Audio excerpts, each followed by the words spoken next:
Okay, for this lesson, we're going to look at still solving one-step equations, but now we're going to look at solving with multiplication and division. Okay, so now we're going to look at the fact that we undo multiplication with division. The important thing here is that multiplication often is represented with no symbol, and division is often represented as a fraction. Okay, so we're going to use the same idea as we did with one step with addition and subtraction, except now we're going to be undoing multiplication and division. So, for example, maybe we have something that says 4x equals 12. Okay, we are still going to go the approach that we want to circle or box in this variable. Okay, and we're still going to go the approach that whatever is over here with the variable, we're going to do once on each side of the equal sign. So right here we have no symbol at all. This is just a 4 sitting next to an x. When there's no symbol, that's multiplication. So we are going to undo multiplication with division, and we're going to represent that division with a fraction. Okay, so I'm going to divide each side by 4. Okay, I know that these 4s are going to cancel out. And you can use a calculator, or you can know that 12 divided by 4 is 3. We'll bring down whatever we have left. And that tells us that x equals 3.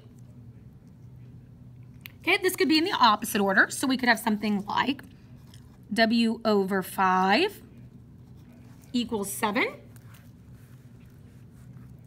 Okay, right here we have the fraction. So we want to leave our variable and undo this fraction. So this fraction again is division.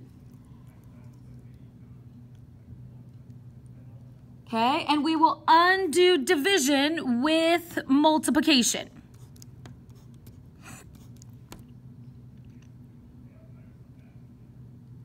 Okay, so we know that these will cancel. And 7 times 5 is 35. Okay, so I want to look at a couple unique situations, but we're going to use the same idea going all the way through. So here's one situation that might be a bit unique. We could have something like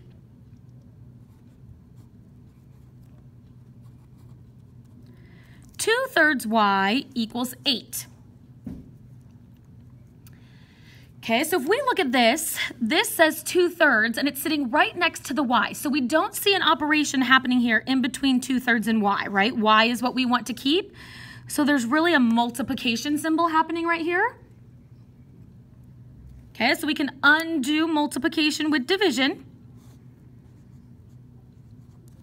And again, you might need to use your calculator for help. Okay, but in your calculator, you could still do 8 divided by 2/3 and get 12.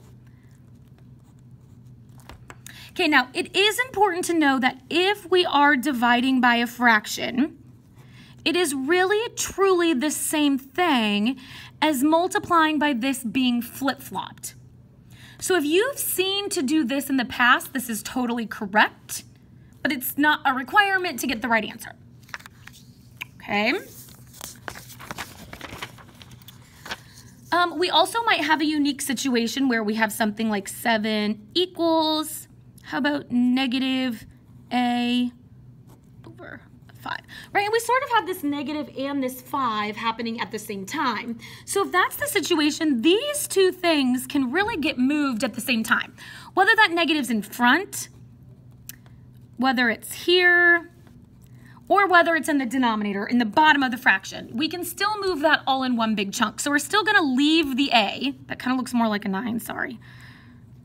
We're going to leave the a and undo this division. All right, so we're going to undo division with multiplication, but I'm going to multiply by this entire negative 5. Okay, so those will still cancel. I'll have a left. And we could rewrite that as a equals negative 35. Okay, so I want you to solve this one, or solve the worksheet of the 8 problems, and then when you're done with the worksheet, watch the video to check to make sure your answers are correct.